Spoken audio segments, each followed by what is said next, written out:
Hey, thank you for listening to the Total Soccer Show. On today's episode, we get into Zack Steffen's possible move to Manchester City, the Christian Pulisic to Chelsea, Liverpool or Bayern rumours, and we take a quick look at what happened in today's Champions League games. Today's show is sponsored by Enclosed. Remember when Enclosed sponsored us last year and made us try and talk about lingerie without being embarrassed? Well, they're sponsoring us again, so we're doing it again. If you're looking for something different for your wife or girlfriend this holiday season, don't get her something boring. Surprise her with high-end designer lingerie from Enclosed. This is not department store underwear or cheesy Victoria's Secret stuff. This is for reals, high-end lingerie that makes an impressive gift. Antonia and the other ladies at Enclosed are the experts here, so all you have to do is let them know the style your wife or girlfriend likes, and Enclosed does the rest. Start a monthly subscription at enclosedlingerie.com. That's ENCLOSED lingerie.com, and use the code TSS. That's TSS to get $35 off any multi-month gift.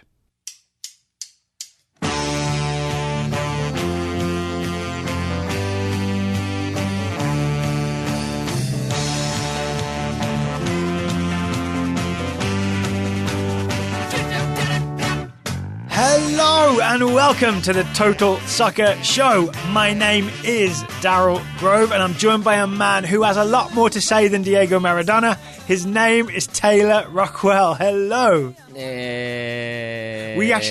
Hello. Please don't match what Diego did because he did that for a long time. I was going to do it for like a quarter as long as he did and then point out that it's still not nearly as long as he did that. You'd be approaching Jim Carrey in Dumb and Dumber territory. Please don't do that noise either. I won't.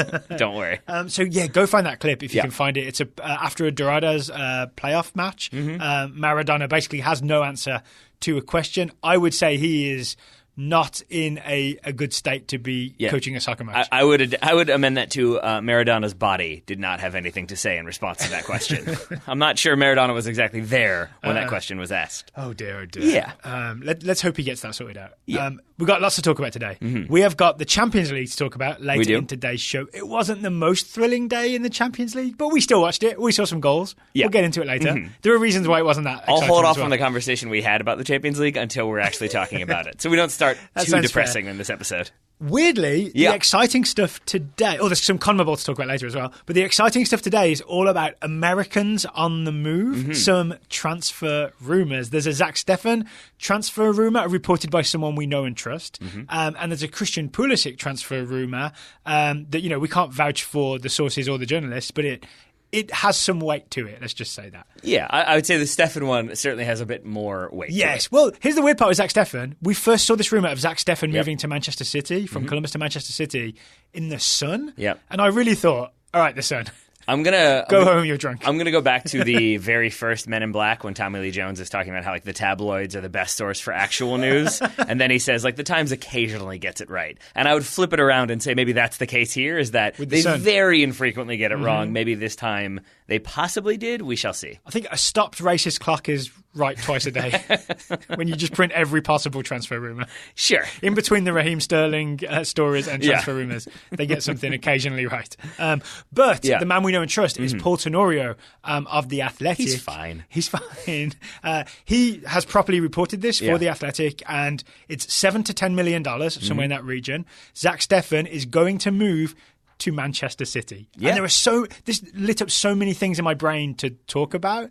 One of the most interesting things I want to start with is the initial reaction on Twitter, which I think is weirdly a good yardstick for the US soccer fan base, right? A lot of people were against this. Yes. Yeah. Why do you think that is? I mean, I was one of them. I think I've come around. I didn't mean to throw you under the bus like that, but your initial reaction was this is a bad move. Right? Yeah, I think so. And I've come around on it a bit since then. But I think, how many players have we seen who are doing well at club level decide to make that jump or take that money and go to a bigger club and sit the bench and inevitably kind of get spit out to another team whenever that situation necessitates? Yeah. And so Brek Shea, for example, has just had his contract not renewed by Vancouver Whitecaps. Yeah, there you That's go. Where his adventure ended. Yeah, but I mean, like the one we always go back to is like Scott Sinclair, who I believe did it twice. Like chose to take that Not money. American, but I guess I get your idea. But you see what I'm saying? And so like that's kind of where it is for me. Is like then you factor in where Zack Steffen is right now in his career, where he's starting regularly. He's just kind of emerged as a possible number one for the U.S. national team for years to come. Yeah. So then my fear was if he goes and sits on the bench at City or gets loaned out, and the bigger fear for me is actually getting loaned out on a consistent basis because there's no guarantee that a club needs a goalkeeper. And so if you send him to a place where they've got an established number one and maybe a semi-established number two, you're kind of sitting the bench. The loan place or the parent the place? loan place. Yeah. And so that was what made me concerned, is more so that once you move there, you don't have quite of a firm understanding of what the future holds if you're that player.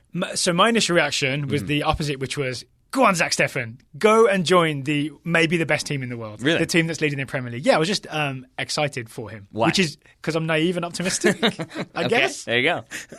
Maybe when it comes to these types of things, that is the case, that Daryl it tends to be a little bit more optimistic, and I tend to be a little bit more like, well, I don't see him making that many Premier League appearances. Then I kind of had a reckoning with myself thinking about this. Like, I think I always think, they should go, a young American who isn't proven at the European level. I know Zack Steffen played for, Freiburg's second team a few times, but that's not the same as being proven at a big European team.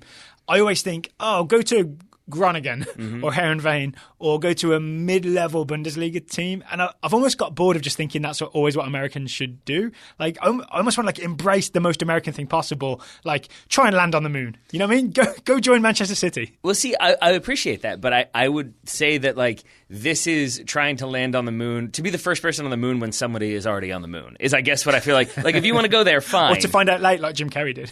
Did that happen as well? That's your second Jim Carrey reference. It's in Dumb and Dumber. He sees the newspaper headlines. Yeah, we did it? Yes, we did it. Well, no, but I guess I mean more so if your objective is to be the first person on the moon, but somebody is already there doing that, you can't really fulfill that objective. And that's what I think is the case here. Is and we had a Brazilian on the moon first. Yeah, we had a few people say but isn't it great that he's going to to try to prove himself and to challenge for a spot? And my reality is, what I think is the reality is, no, he's not challenging for a spot. Ederson is the number one. They're not bringing in an American goalkeeper to contest that number one position. He's being brought in ideally as a backup. So I did the research. I did some reading. So he is going to contest for a spot, but the spot he'll be contesting for is the backup spot. So a lot of people may know this. Claudio Bravo, Chilean starting national team goalkeeper, was Manchester City's second choice. He got injured in August. I think he had a ruptured Achilles, long-term injury, very painful. So the current backup for Manchester City is a young man whose name I've printed out. I've got to look it up because I've already forgotten it. His name is Arijanet Muric, who is a Kosovan national team goalkeeper, Swiss-born Kosovan national team goalkeeper.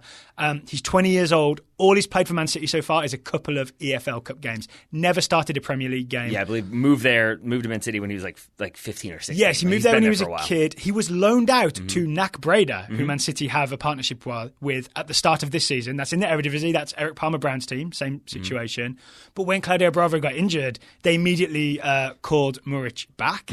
And I feel like if I'm Pep Guardiola, that's made me a little nervous all year because you're one injury to Ederson away from having this untested 20-year-old goalkeeper who's never played a Premier League match and has only ever played, I think, 3 matches in his whole life, 3 professional matches, being your first choice keeper, right? Yeah. So I understand why in January you are out there looking for someone else to give competition to Muric to be your starting keeper. And Zack Steffen, he's 23, so more experienced than Muric, has 2 full seasons of Major League Soccer under his belt. He's actually played professional soccer many, many, many times, played international soccer. Muric has played once, but Steffen's played more.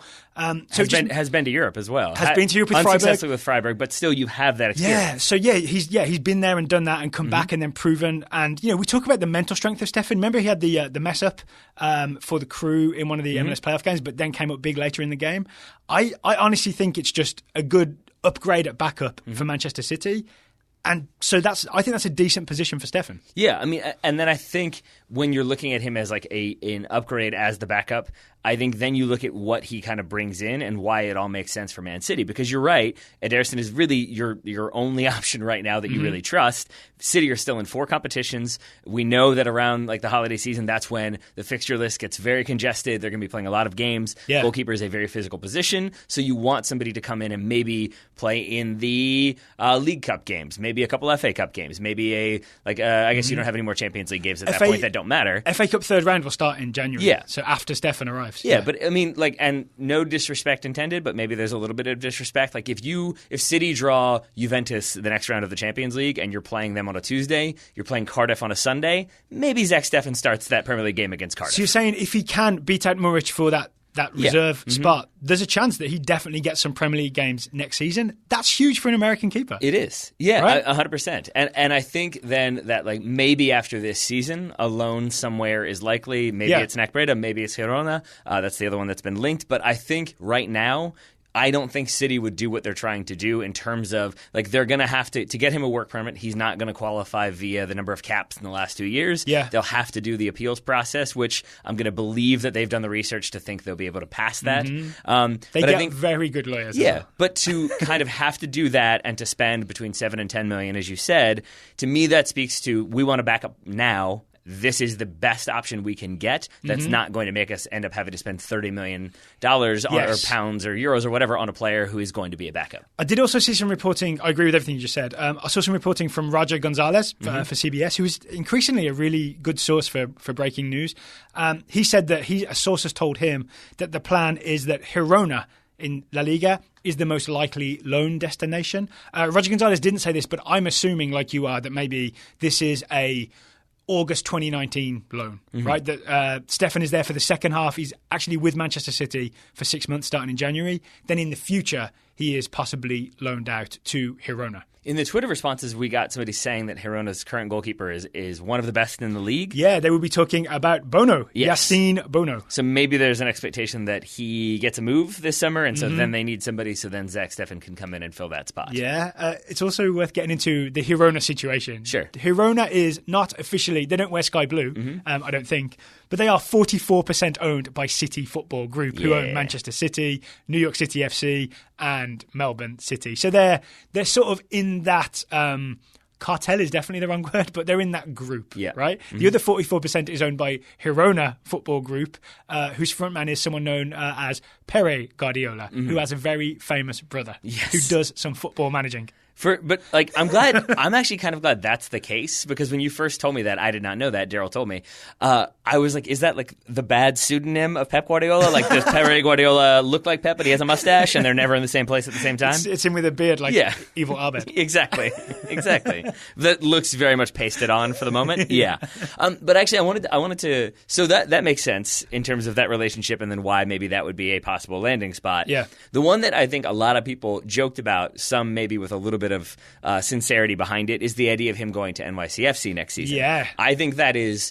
I'm not going to say 100% unlikely, but I'm going to say in the 90s unlikely in my opinion. Okay, why so? Because I think I agree, but why so? First, it's worth noting we reached out to Paul Tenorio, who, as you said, broke this story for The Athletic. We're going to say he broke the story. No credit to British rags. We asked him about like what would be his status in terms of coming back to the league. He confirmed once Columbus received compensation from Man City for the move, they give up Steffen's rights. At that point, it's up to NYCFC, not NYCFC, City, where they would want to send him. But I really think that like there's no obstacle to him being loaned to NYCFC. No. Columbus Crew can't say no. We have his MLS rights, right? Okay. And I think that maybe I would put a little more stock into that, or believe it a bit more, if NYCFC had no goalkeeper, Sean Johnson, or if Sean Johnson were on the way out. Yeah. I actually texted Alexis Guerreros of the Cooligans, an NYCFC fan, doing some journalism. Before. Well, this is more opinion journalism, and I asked him like, how big of a drop off would that be? And basically, he said, like, he said, my guy. Yeah, he said, my guy. He said Johnson has not performed as well as he would have liked in the last year or 2 years, but he said he's probably, in his mind, if you're comparing them, a 7 out of 10, and Steffen is an 8 out of 10. Okay. So he's like, it's not that big of a step down, so that it wouldn't make sense for City to kind of do this circuitous thing of buying a player, registering him, then loaning him back. Also, if you were Zack Steffen and you were presented with that deal, you'd be like, no, thank you. Yeah, exactly. I'm good. Yeah, exactly. I'll stay in Major League Soccer. He's trying to make the next step in his career and make some really good money and play in a really high level league. Yeah, because the other thing to remember is that he just because the Columbus and MLS might agree to the move doesn't mean that he will sign that contract. You still have to get the player to agree. Man City, yeah. And so if they said, "Oh yeah, we're going to loan you to NYCFC for a year or two, and then we'll see," why would you do that? That is literally going to Europe and then being told go back to the United States. Yeah. So I think I have to believe... believe... jet lag for nothing. Yeah, you don't want that. So I have to believe he was told,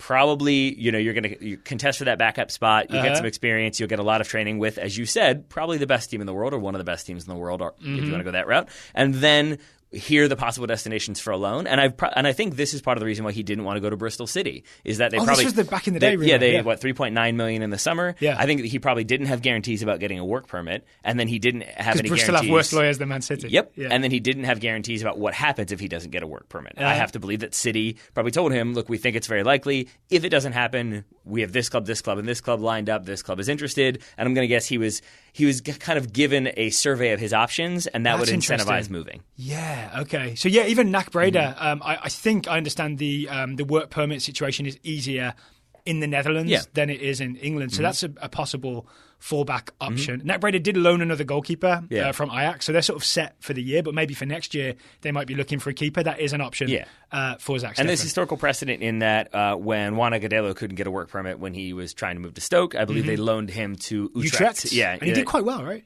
Sure, I think.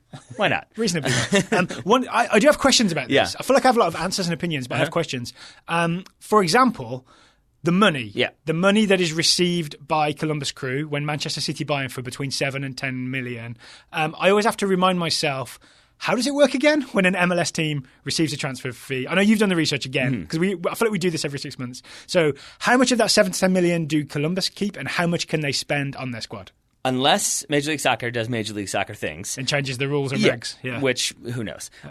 We think Zack Steffen doesn't qualify as any sort of special circumstance. He's not a homegrown player. He's not a DP. He's not a young DP. He's not Generation Adidas. No, he just joined from Freiburg, right? And he wasn't drafted. So then he falls into the category of player where I believe the club would get 2/3 of his transfer fee, including like agency fees and such. So the other third just goes into Major League Soccer coffers. Yes, exactly.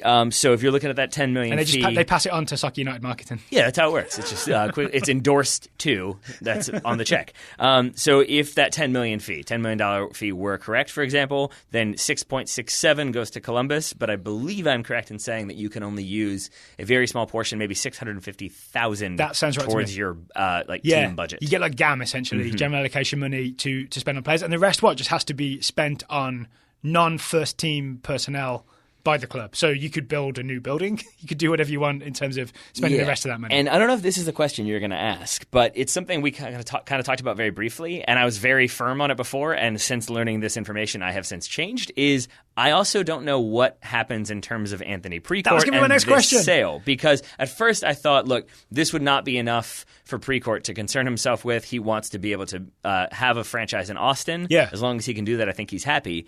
Now I look at this and think, if they're getting 6.67 million, they can only use less than 0.67 of that towards the team, so then there's 6 million. I feel like there's a decent chance that when they're finalizing negotiations, he says, oh, and the sale of any transfer, like in the January window, I get half of, or something like that. So I was making the assumption that when the new ownership group, which this deal hasn't gone through yet, right? That when they take ownership of Columbus Crew, that means you would own the MLS rights or whatever to Zack Steffen, so that when he's sold, I would assume that the new group would get the transfer fee, basically. Yeah. So Precourt can't take that money with him. I mean, unless he wants to use it as a bargaining chip. Which is what I'm saying is that, like, if he feels like, hey, my ownership allowed Zack Steffen to be where he is right now, I deserve some of that money. Just go to Austin and get out of town. I would agree. I would just say that, like, my general feeling is that, like, rich people don't get rich and stay rich by just giving away money. And so I feel like maybe that's where it comes from. And similarly, I would say this.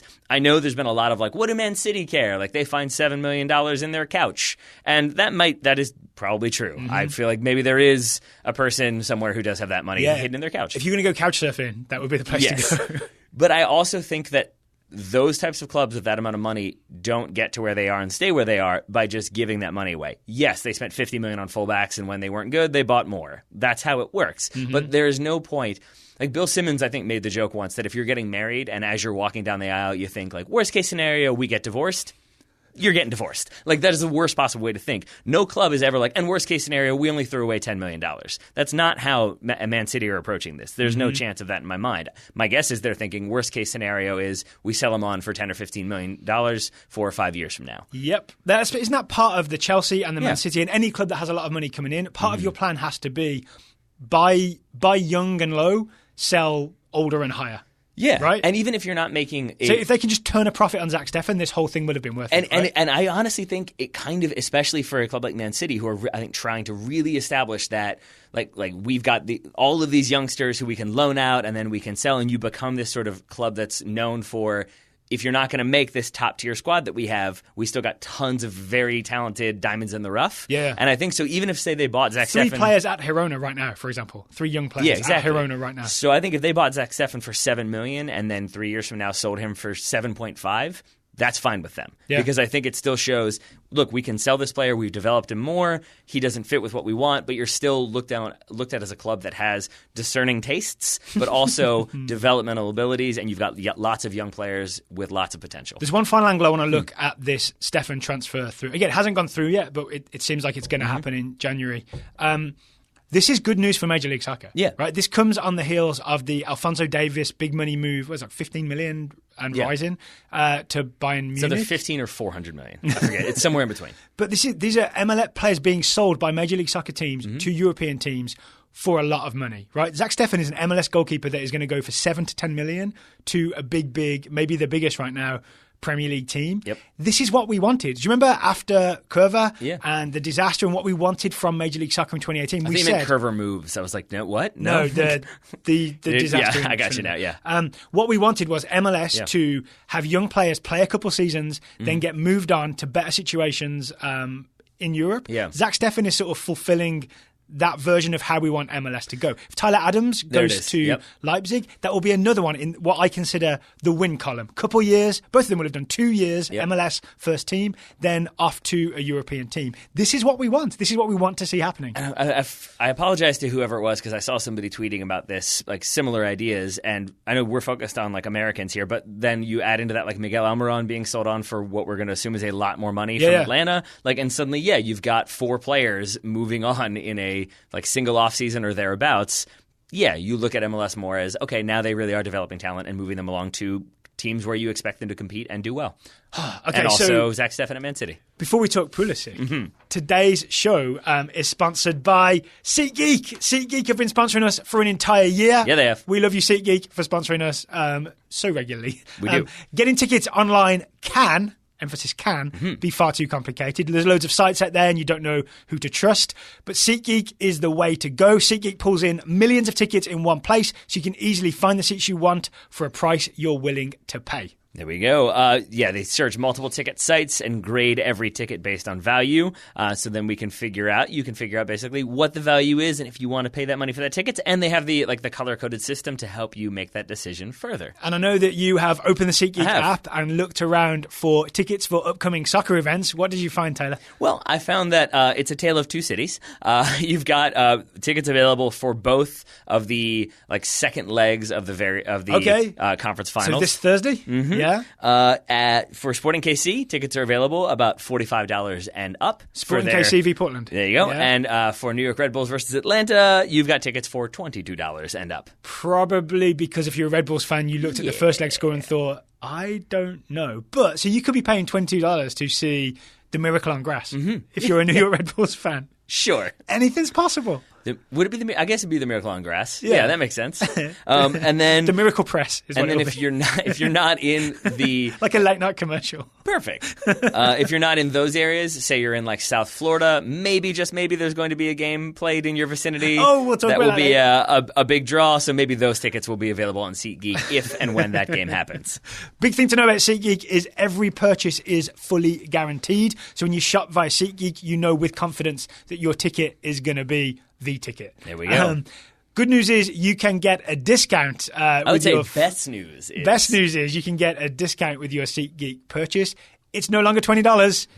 It is now $10 off your first ticket purchase. If you download the SeatGeek app, enter the promo code TSS, that's TSS, you'll get $10 off your first SeatGeek purchase. That's right. So thank you to SeatGeek. SeatGeek, life's an event. We have the tickets, and maybe, just maybe, Chelsea will have the Christian Pulisic. So this is the other big rumor this week. This was reported I saw it in the Telegraph first. It's also been bubbling along for a little while, right? But it seems like it's got closer to boiling point lately, I think. It feels like we're going to have that eventual story, like when the move actually happens. It it will be like had long been linked with, and then just the story just keeps adding the names of the clubs whenever there's a new rumor. So that's where we are right now, is more clubs. Right now, it seems to be that Christian Pulisic could leave Borussia Dortmund and join either Chelsea or Liverpool. And what I understood was the deal could happen in January, but then he would actually join the team next summer. Yeah. Right? So the deal would you'd hear about the transfer now,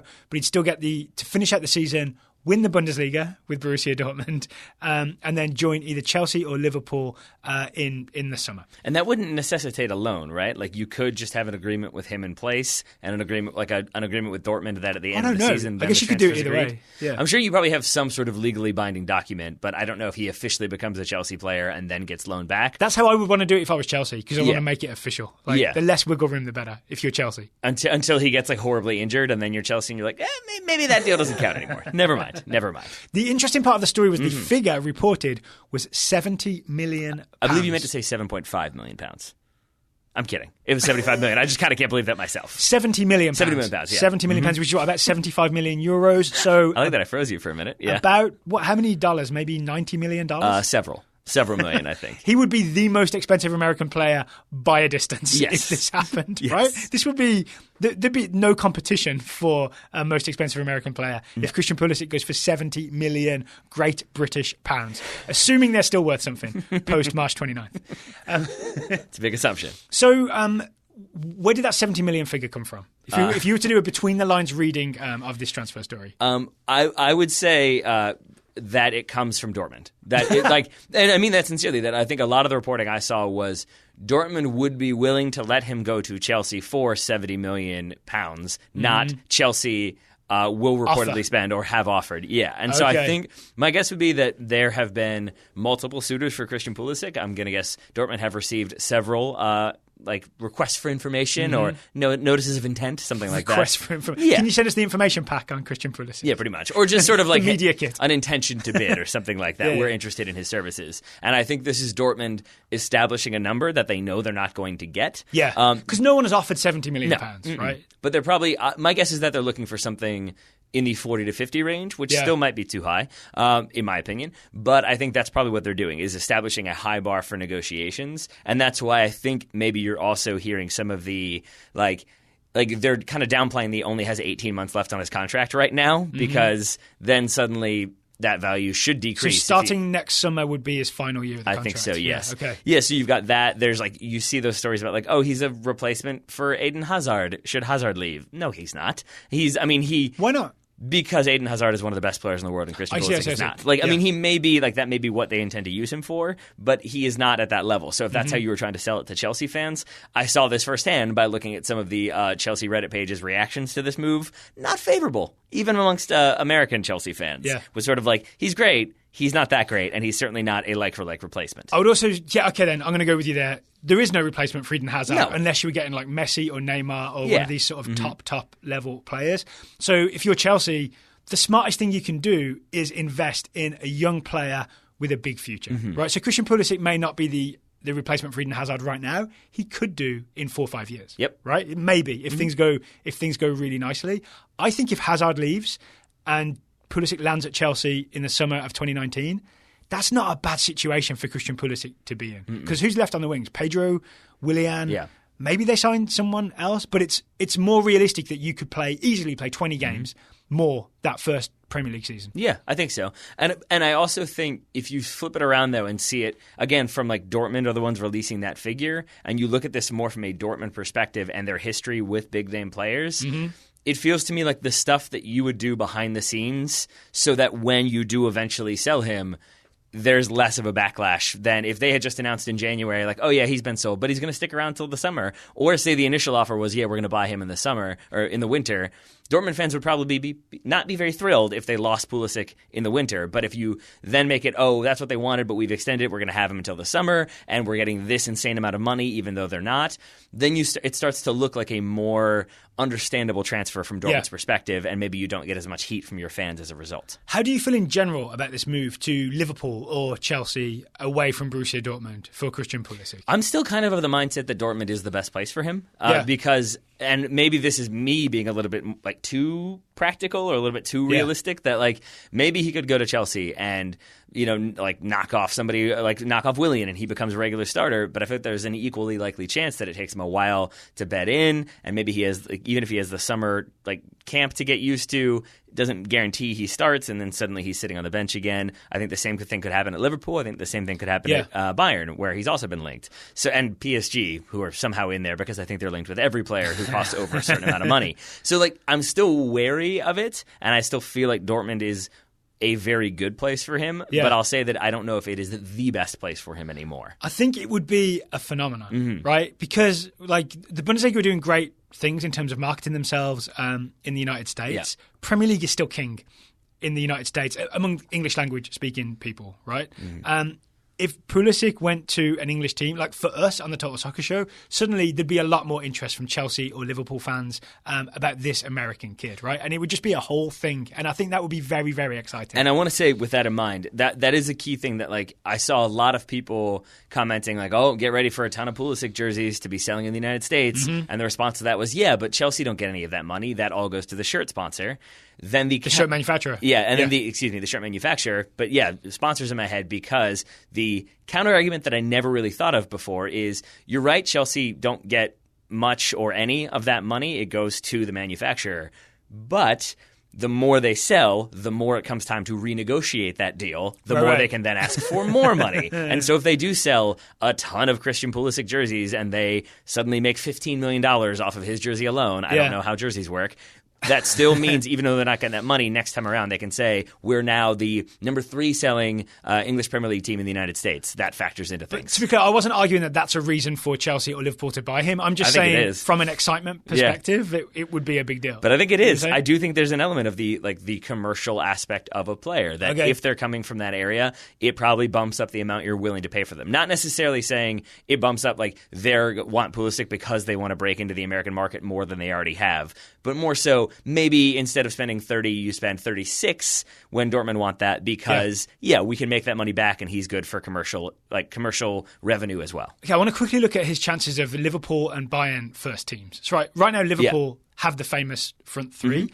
I would assume that they would only be thinking of pulling Christian Pulisic in if maybe they thought they were going to lose, say, Mohamed Salah. It's probably the most saleable of the front three. Yeah. So in that way, it would make sense if Liverpool were just thinking long term, like always having the next big player in the pipeline. Well, hold on. I might take issue with something. What do you mean when you say like Mohamed Salah is the most sellable? As in they'd probably make the most money off of him? Or he's the most likely to want to leave, or he's the most likely for a bigger club to come in and say, "Hey, we want that." Like a Barcelona or a Real Madrid, you know, very similar to what happened with Felipe Coutinho, right? At one point, he was part of the front three, and then they didn't want to let him go, but Barcelona made them an offer they couldn't refuse, and they had to let him go. Horse head in the bed. Yeah, that's what they did. Jurgen Klopp was like, I have not seen this film. What are we doing? The other thing is, Jurgen Klopp knows Christian Pulisic back from the early days at Borussia Dortmund, so there's some sense in that, right? They already have some sort of established relationship. Yes. I have to respond to one thing, though. I would put all the money I have, not that much money, but still, on Jurgen Klopp having seen The Godfather more than 5 times. Okay. I feel like he would watch that. The correct amount of times to have seen The Godfather. True, but don't you feel like he would watch that one and not only just like break down scenes as like a film snob? I don't even know if he is, but I feel like he would, but also to look at like the tactics of the toll booth ambush, to be like, see how they did this? It was counter-pressing. They leaked this story and they knew he'd respond, and then they got him on the break. Like, I feel like that is a Jurgen Klopp way to approach life. He knew when they needed a war conciliary and a peacetime conciliary. See, exactly. Yeah. Exactly. Mohamed Salah is a wartime goal scorer. All right, so Liverpool's one possible option. Bayern Munich, I think, is weirdly the best option for him. I looked at Frank Ribéry is 35, Arjen Robben is 34. Both of their contracts expire in June 2019. Yep. Unless those guys re-sign, which wouldn't make sense for them to re-sign, in my opinion. I would assume that would be the perfect time to bring in a young player. Yes. Yeah? And you're right, because... Plus there's the let's buy Dortmund's best players thing that Bayern Munich do. That was the joke I was going to make. Oh, I'm sorry. No. It's better not to make the joke, because that's a joke that a million people have already made. Yeah. You're better than that, Taylor. You're better than that. You're darn right I am. And then you've got Kingsley Coman, who's been dealing with injuries. You've got Serge Gnabry, who I think is like the heir apparent to one of those wings. And it does make me wonder, with what you've said in mind, if you're seeing this from Dortmund's perspective of Dortmund are leaking this story, I also think there's a chance that we heard a lot of strong rumors linking Pulisic with Bayern Munich. Those seem to have gone cold, and suddenly it's Chelsea. And again, I wonder if this is Dortmund being like, hey, Chelsea are really interested for 70 million. Bayern, you better up your number. Because I think they're aware of that reputation and that relationship as well. Mm-hmm. And so I also think there's maybe a little bit of gamesmanship there from Borussia Dortmund. I would just say as a final thing, I'd be perfectly happy if Pulisic just stayed, because I kind of like this Dortmund team. Yep. We did the whole show with Adam Whittaker, Snavely. It's a fun team to watch right now. And they're top of the Bundesliga. Top of the Bundesliga. Yes. Right? Yeah. And if they're ever losing, they just bring Paco Alcácer off the bench and he scores and he fixes it. It's automatic. It's incredible. You don't even have to worry about it. All right, here's one other aspect of the Christian Pulisic transfer. Let's say it is £70 million, right? I know that let's say more realistic, 50, right? Let's say he goes for 50 million. Which is still a lot of money. Let's say it's $50 million. This Okay. makes it easier to work with. If US teams, US youth teams, were able to get solidarity payments, just like the rest of the world can, that would mean 5% of that fee, roughly 5% of that fee, would go to the development academy that trained up Christian Pulisic. Yeah.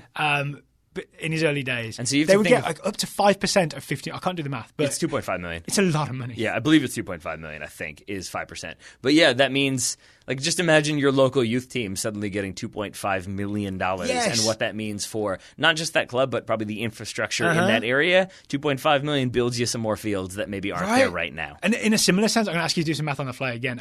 If Steffen went for 10 million, then his club that he played for as a youth, Delco FC in Pennsylvania, would get 500,000. Right? Again, I'm going off of the how to calculate tip math here. Oh, of course. Yeah. Of course. I think if you put it in tip form in front of me, in receipt form, I could do it if it was a restaurant bill.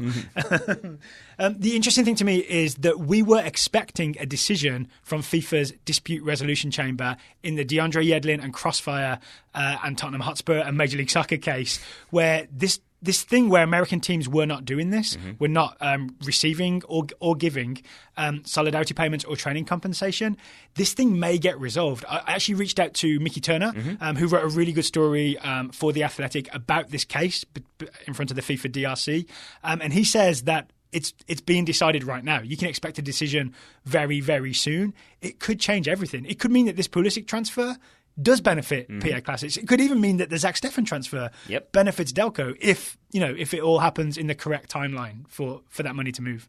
Might could should. But it would change American soccer. Yep. Yeah. I mean, it's indicative of the fact I concluded with should as opposed to conditionals. Yeah. So there you go. Yeah. So I think I wanted to highlight that just for listeners who aren't aware of that, to maybe keep an eye for that decision from the FIFA Dispute Resolution Chamber, because it would make a big difference to the landscape of American youth soccer, but also for when these kids like Tyler Adams and Zack Steffen are moving to Europe, it has a big effect for the next few years of where that money trickles down to. Yeah. It's where trickle-down economics could really work. Yeah, let's not go that far. But it is also the case that it would then incentivize, I think, more clubs to train more kids and have more kids go abroad as well. Yeah. To basically, because then it sustains your club. And we've heard all those stories about, small Belgian and French and Brazilian clubs that were able to stay in business or able to succeed because one of their players that they trained 10 years before that got this big money move, and it trickles down. I think Paul Pogba was one who, eventually it gets there. Yeah. Maybe the development academy should start teaching kids French, German, and Spanish. Yeah, I think so. Showing them how to move and then connect them with ancestry sites so that then they can see if they've got get some European passports. Exactly. Or then they could leave too soon. Well, we don't like that. Okay, we also want to talk CONMEBOL. Yeah. We do. There was a CONMEBOL announcement about the Copa Libertadores second leg. And correct me if I'm wrong, they actually announced it's not going to be in Buenos Aires. We will not be playing the second leg at the River Plate Monumental Stadium. They announced that they're definitely going to make an announcement. Is that what they did? More or less. Oh. They essentially said there's a meeting of CONMEBOL executives tomorrow, Wednesday, depending on when you're listening to this, in Asunción, Paraguay, and that will determine where they're going to host it. But he did confirm that it will be outside of Argentina. Wow. Okay. Which makes sense. At first I was like, that's so silly. It needs to be in the country where these two teams are from. But then the practical response to that is you don't really have any guarantees that this won't happen again or be worse or there won't be more violence. You can't really guarantee that. Aside from having a massive military presence, it might just be easier to do it abroad. So where are the possible... Or do it elsewhere, rather. Where are the possible locations? Paraguay, Asuncion is one that I believe was rumored. It's a lot of rumors. That's the closest geographically, right? I would guess so. Yeah. I mean, like, it's not on the border, but yes, it's close enough with the facilities that would be needed. I believe Medellin in Colombia has also been mooted. Genoa, somehow. I saw linked. There have been a lot of cities. Mm-hmm. The ones that I think are more realistic, Grant Wall reported that Miami, which is, we did the research, 10-hour flight from Argentina, from Buenos Aires, that there's a sustained push to get that game played in Miami. Who is making that push? Is it the same people trying to get the Barcelona Girona, I think, league game? I believe he said there's a sustained push by some groups within CONMEBOL. That it's not just marketing folks. I'm sure they're salivating at the idea, but I think it's my guess would be it's people who want it played if they were trying to rationalize it, want it played in this hemisphere, want it relatively close to Argentina. 10 hours by flight is not that close, but compared to, say, Abu Dhabi, which is the other place that's been mooted, maybe that explains why Miami makes more sense. Let me tell you why Abu Dhabi makes sense. And also Miami could be played tomorrow and would probably sell out. That's true. Yeah, it would sell out. Yeah, especially because it would be the biggest soccer event in the United States since the 1994 World Cup final. Yes. Yeah? I think so. All respect to the 2015 Gold Cup. And the 2016 Copa Centenario. Yeah. Copa America Centenario, but again, that's like an unofficial Copa America. This is the... Yeah, the Libertadores second leg would be bigger. Yeah, it would. I'm sure it would. Which is weird to say, but yes, it would. Yeah, it definitely would. The reason Abu Dhabi makes sense is that's where the Club World Cup is going to be held in December 2018. Mm-hmm. And if it takes a while to decide where this game is going to be played, it almost works to have the decider for whether River or Boca go to the Club World Cup just happen in the run-up to the Club World Cup in Abu Dhabi. Yeah, 100%. I mean, I think that's the most likely one. That would be my guess, because I think you could probably also make the most money off of that, probably from Abu Dhabi paying you to have that game there.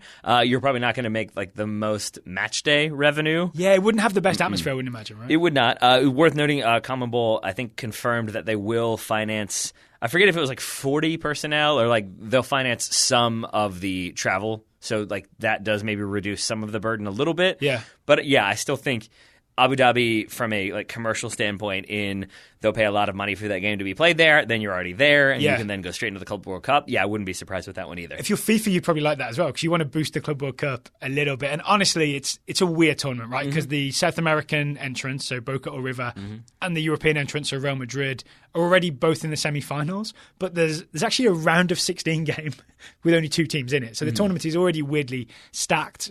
So to get some interest in the early rounds, it wouldn't officially be a Club World Cup game, but to have the Copa Libertadores second leg played in that time span, we get a lot of attention focused on this. I think Club it would. World Cup. Then I wonder though, would FIFA or whoever organizes the Club World Cup be frustrated by that? Would CONMEBOL not love that? Maybe the Club World Cup is hey, yeah, we've got this really important game. It's our game now. Not saying that they would officially do that, but do you feel like you lose something if you then kind of connect it to this other tournament? The weirder thing for me, and I think this goes back to the Pulisic thing I was saying about looking at Reddit and seeing how when you remove the American glasses, I felt like Christian Pulisic is our baby, and then to see him kind of thrown into the message boards of Chelsea, and it was oh boy, that is a controversial move. It reminds me the Dortmunders were much nicer. Exactly. It's just a good reminder that maybe not everybody loves America so much, and I do wonder in my head it was they'd probably rather have it played in Miami over Abu Dhabi. I don't know if that's true. I really don't. I don't know which one.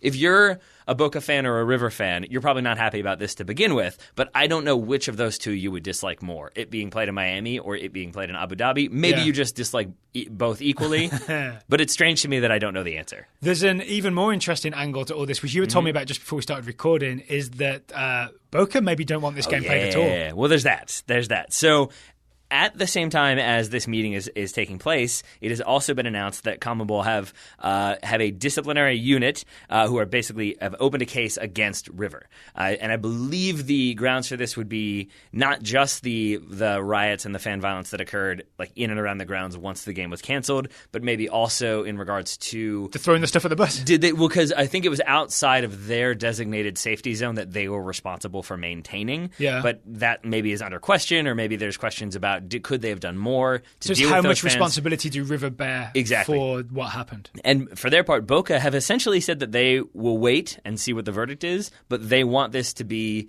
right now. It seems like what they would prefer is that this be given as a walkover, which means River forfeit.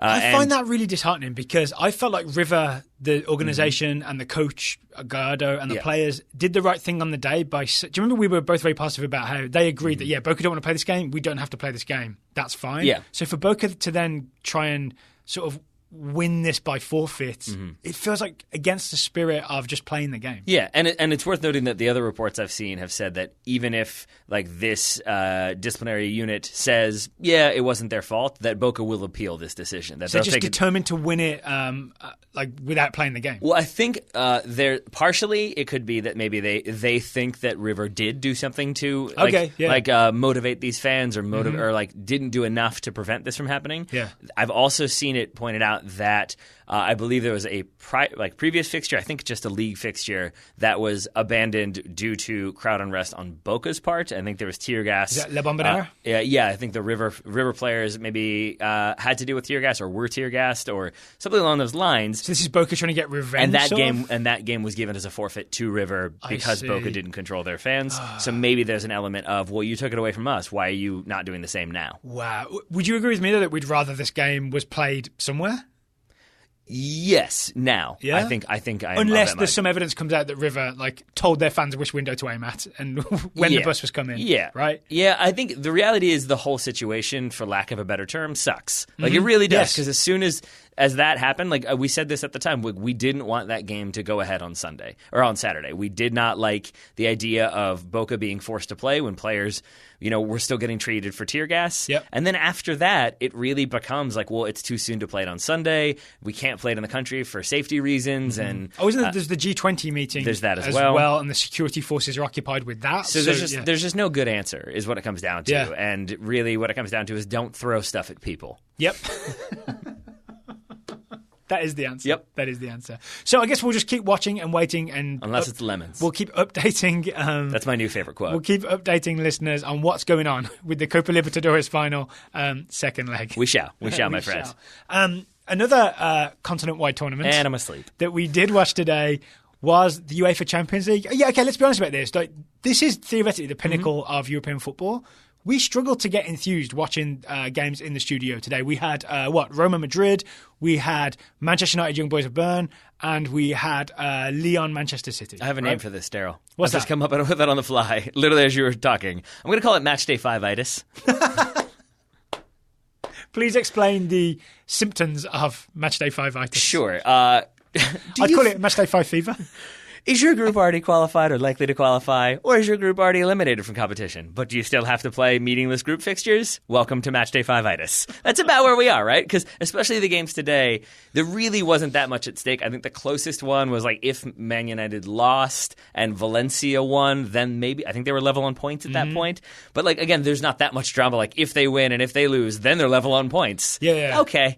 But so Roma and Madrid, for example, were pretty much both going. They were through, both on 9. They were already through. There was I think maybe the other game finished before them. Either way, yes, it was basically there was no way they could be caught at time of kickoff for them. You sure? So, I think it was 9-9 of the other team. Two had already played to a score draw, I think it was. So then they were on 5 points or 4 points. But either way, with one game remaining, so some of the drama had gone out. Exactly. Yeah. So they were basically playing for who finishes first. So tomorrow's games, Wednesday's games, are more exciting. Maybe we'll touch on those towards the end of this. Sure. But let's at least get to the action that we did watch today. Now that we've got our listeners really hyped up for it. Yeah. I mean. Sure. What did we see and what did we find interesting? We watched Real Madrid beat Roma at Roma. I was very surprised by that result after the first 10 minutes of this game. Yeah, so Roma stepped high and pressed and really panicked Real Madrid. Real Madrid could not string passes together coming out the back. And then when Madrid did get forward, I think Roma did a good job of just crowding the middle and making Real Madrid make tough decisions. I was really impressed with their defending. Until. Well, actually, before we get to the until, if you don't mind, because I want to say, because the other thing, if you watch the Man United game, there's a lot of similarities between Man United and Real Madrid, and that's not something that Madrid fans will probably love to hear. Not in a good way. It was because it was so much of Okay, play the ball wide to Gareth Bale. Okay, let's try to play it through Karim Benzema. Okay, let's try this. And it just felt like there was a lot of random things being tried. It didn't feel like there was a lot of consistent approach to how to build an attack. Yep. And the more worrying thing I think for Roma me, did a good job of making that hard for them. I would agree, but I would say that there were moments, and this would be the more worrying thing if I were a Madrid fan, is that there were moments when Madrid got the ball at the top of the box or like 20 yards from Roma's goal and had not much pressure, and there was a pass on, and they would pass it straight to a Roma player. Yeah. And that to me Isn't felt that just like Roma having numbers back and defending well and no, closing angles I'm down? saying that it's like it was an easy pass. Like there were a few occasions where it was like me passing to you and I like Daryl sitting 4 feet away from me and I passed it 2 feet wide. Like there were a lot of passes where I was like, where was that going? And to me, that speaks to either a lack of like familiarity with what they're being asked to do, or just sort of the weirdness of Real Madrid right now that they're not quite on the same page. Maybe they had matchday 5-itis. That could also be. Fazio fixed it for them though. Roma centre back Fazio, I think, was trying to head it back to his own goalkeeper and didn't see Gareth Bale. Nope. Right? Because the first time we watched this, our initial reaction was, how is Bale onside? Because we thought it was Karim Benzema. We assumed it was a through ball because it was such a perfect ball for him. Yeah. It was Fazio just heading it straight back to Gareth Bale. He's one-on-one. He scores. Didn't this happen to Roma last year against maybe Liverpool? I think Manolas made a mistake, I think they give away some bad goals. But yes, I think that's exactly what happened. I think he thinks, I'm going to win this ball. I'm going to beat Karim Benzema. I'll head it back and we'll be fine. Yeah. He heads it right to Gareth Bale, and then Gareth Bale does well to finish. It's a nice, calm, composed finish. He picks his spot, takes it well. And then Vazquez scores the second. He's kind of open for a nod down, makes it 2-0. And honestly, that game was over and we switched channels. Yep, pretty much. And we were right to do so because that game was over. Because it felt like in the first half, like Cengiz Ünder missed that, like not open goal, but point blank miss that he puts over the bar. There are other very good chances for Roma. Turkish winger for people who don't know. Carvajal blocked one in the second half, one in the first half, 2 very good blocks from him. Like it easily could have been 2 or 3-0 to Roma before Madrid were able to get one. That it wasn't, and then it quickly was 2-0. It felt like, okay, Roma had their chances, didn't take them. This one's finishing to Madrid. So, we also watched Manchester United against Young Boys of Bern at Old Trafford. And I'm asleep again. It was very Mourinho. This weirdly reminded me of the Man United win over Juventus, in that Manchester United were terrible, and yet they get all 3 points. Yeah, and that was against Juventus. Yeah. This was against Young Boys at home, which is a big deal to me, because... For listeners who don't know, Taylor's a Manchester United fan, so this has extra emotional weight. My urge to kill was rising, as I tweeted out. Because to see Mourinho celebrate, like they showed it 400 times, the kicking the water bottles over and then smashing the other one. I know Daryl did not like that celebration. Someone put those water bottles together. Someone think of the water boy. But then someone's got to do it. I just think it's disrespectful to like smash up someone's work, essentially. Are you holding your pearls while you say this?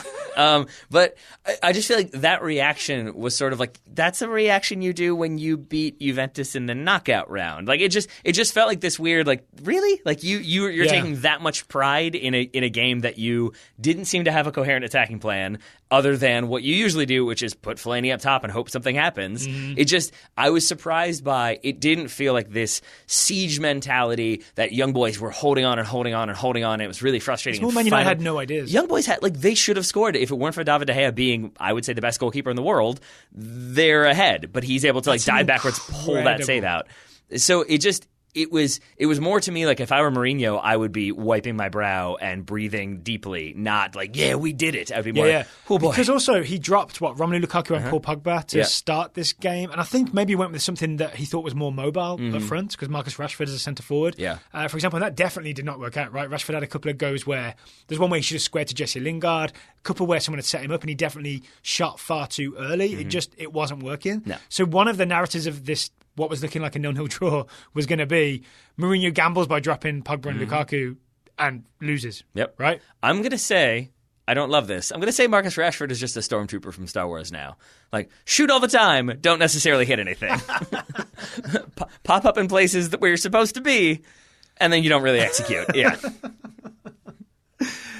Fellaini gets the job done. He does. Weirdly, the disappointing thing to me is that this worked, because for the last 10 minutes of this game, I saw Manchester United would go down a wing, off on the left, and then everybody would stack up around Fellaini, and there'd be no one in what we call Zone 14, that attacking midfield area, no one coming short for a pass for Manchester United to build anything that would have been aesthetically pleasing or would qualify as good soccer. Instead, the plan for the last 10 at least, maybe 15 minutes, was bang it long, see if we can get it on Fellaini's head. In the end, they get it on Lukaku's head, flick it on, Fellaini takes a touch, gets a strike, scores, right? Yes. It's actually a very good goal from Fellaini.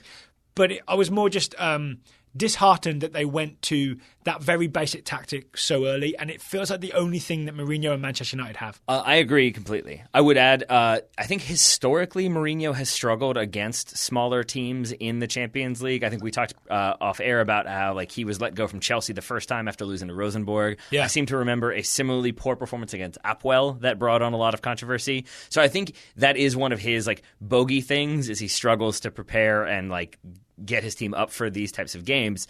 That said, though, it's still possible, and it still should be it should be much easier to see what United are trying to do and what their game plan is, and it shouldn't be so obvious as hit it to Fellaini with a bunch of people standing around him. You're absolutely right. It's been that way for at least 2 years now, yeah, right? And so I think all that is to say, this might be too dramatic. Maybe this is emotion talking, but I felt, and I don't think this is just me being cynical, but I felt similar to how I didn't want the United States to score against Italy at the end of that recent friendly. That it didn't feel like it was earned, and it felt like scoring would cover over a lot of problems. And similarly here, it does feel like if they draw that game again and it's 2 goalless games in a row, I don't know if that means that there's something done at board level, or I don't know if that means Mourinho tries to get more of a reaction or the players come out and say something. But it feels like getting a win by kicking it to Fellaini the way probably David Moyes would have suggested, that doesn't fill me with a lot of confidence as a United fan, and I'm guessing I'm not the only one who feels that way. I kind of feel like we've had this Mourinho conversation 4 or 5 times now, and he always just comes back from the brink, and I think this Fellaini goal is a really good example of how he always just comes back from the brink and keeps his Man United job. And I don't mean to keep this going, but I guess that's the thing, is that if you're coming back from the brink through a dedicated game plan, if you're trying to do the same things and you're trying to build towards something, and there's a recognized pattern of play. I mean, there's a recognized pattern of play, but it's just very one-dimensional. True. But you go back to when Klopp was building Liverpool into what they are now, and you could see those signs of ooh, that was hunting impact. Ooh, that was this. Ooh, that was that. You could see it kind of working towards something. Yep. I would challenge people to tell me what Manchester United are working towards right now in terms of their cohesive overall play, aside from shave Fellaini's head so he's not as recognizable and then hit the ball with him. He's like a disguise. Yeah. Should we move to the other Manchester team? Lyon 2, Manchester City 2. Yeah. Weirdly, this is an improvement for Manchester City. It is. Compared to their last result against Lyon, which was a 2-1 defeat. I believe the commentator said that is their only loss of the season. Are we sure? I believe so. I don't think they've lost in the Premier League, and if they're alive in all competitions, that's definitely their only loss in the Champions League. So, yeah, and they're still in the AFL Cup because I checked. I'm just going to say this now, Daryl, and I might get a lot of heat for this. I think Man City are a very good team. I would say it would have been 2-0 Man City if Zack Steffen was playing. I mean, that's definitely true. I don't mean that. I don't mean that. I do. So Lyon did the same thing as they did the first time around, which was they tried to block access to Fernandinho. Mm-hmm. I'm not sure that Man City did anything to sort of fix that, especially this time. But the interesting thing in the lineup for me, at least, was Raheem Sterling in central midfield. Yeah. That's a little strange, right? I was very confused. I was watching. So there's Leroy Sané. Mm-hmm. There's Riyad Mahrez. There's your 2 wingers. Sergio Aguero's the striker. Where's Raheem Sterling playing? And he was playing as a central midfielder. Yeah. And so do you think that was just a lack of options necessitates change? I definitely, if Kevin De Bruyne was there, then... Yeah. but I guess what I'm saying is, or do you think Pep Guardiola thought against Lyon, Raheem Sterling offers us something there that, say, Fabian Delph starting in the middle doesn't? I mean, I would guess, more sort of threat in the box and joining the attack. Mm-hmm. Yeah, I think so. I'd have to... I mean, so I didn't pay as full attention to this game to get a really good feel for what all of Sterling's instructions were. But it could even be... I sort of want it to be that Guardiola now is moving Raheem Sterling's game on so that he can be a more Kevin De Bruyne type player where he's running things through the middle a bit more. That would be kind of exciting. Yeah, that would be exciting. I would say we did not watch the whole game, as you said. We came into it after Madrid made it clear that they were going to win. It did take me, this is my expert analysis, it did take me at least 2 minutes to really convince myself that Man City were wearing the colors that they were wearing. It took me a while because it was a darker blue with an orange sash. Yeah, weird orange shorts. Yeah, it was UVA colors. I was confused. Then I understood. Anything that particularly jumped out at you? Yeah, I was going to say, part of the reason why I was confused is because it was also Man City who kept fighting back to get the equalizers, both of which came from set pieces. That's not a thing I really would expect from them. So Cornet scores twice for Lyon to give them the lead twice, and each time Man City equalise from a set piece. Was it 1 free kick and 1 corner kick? Yep, yeah, you got it. So the actual final equaliser, Sergio Aguero in the air. Of course. Yeah. Who didn't see that coming? Hanging in the air. One of the shorter players in the field hanging in the air to get that one. And it it is all the evidence you need for why Sergio Aguero is a world-class striker. Because not only, I mean, he is small in comparison to a lot of the people in that box. He's able to get to the ball first, win that header, but it is where that ball goes is where he intends for that ball to go, which is saying something given it's a driven cross with a lot of, or driven corner with a lot of people around him, and he does the like directional flick header to the back post, like to the backside netting.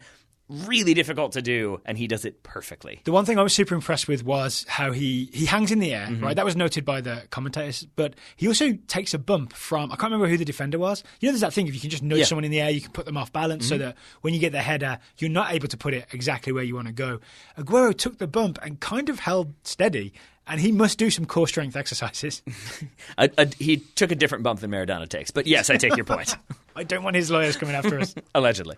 That'll fix it. Yeah. All right, so those are the 3 games we did manage to get an eye on.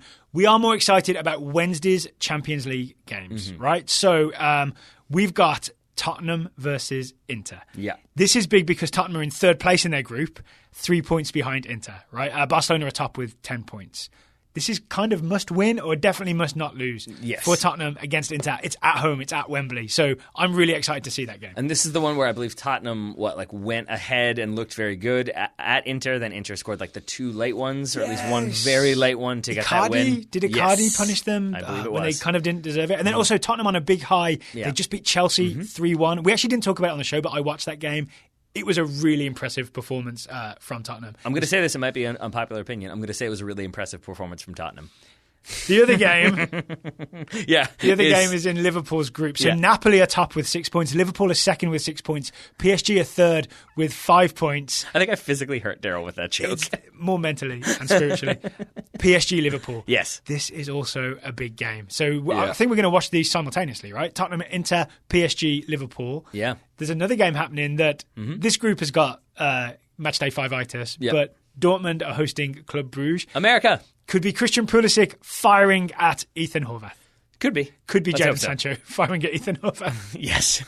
Also a possibility. Yay! 70 million. But yeah, I think you're absolutely right. Spurs v Inter, I'm very excited about. PSG, Liverpool, we expect Neymar and Mbappe to return. We read that today, right? That they are now past fit. There are also rumors that Angel Di Maria is going to play as a wingback. That should be amazing and or hilarious. Oh, so let's tune in just to watch that. So I think he'd be presumably on the left. So he'd be up against Trent Alexander-Arnold. Oh boy, that would be interesting. Oh boy. Oh boy. All right, I'm very excited about those games. That could be fun both ways. Yeah, let's do it. All right, so I'll meet you back here tomorrow. Sounds good. Still no Greg Berhalter announcement, at least when we hit record on this episode. It would be just our luck if it had been announced halfway through our recording.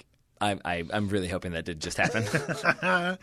Taylor Raphael. The fear that it did is telling. Oh boy. I got something to say to you. Thank you for taking the time to talk to me today. Right back at you, buddy. Listeners, thank you for listening, and we'll be back again tomorrow.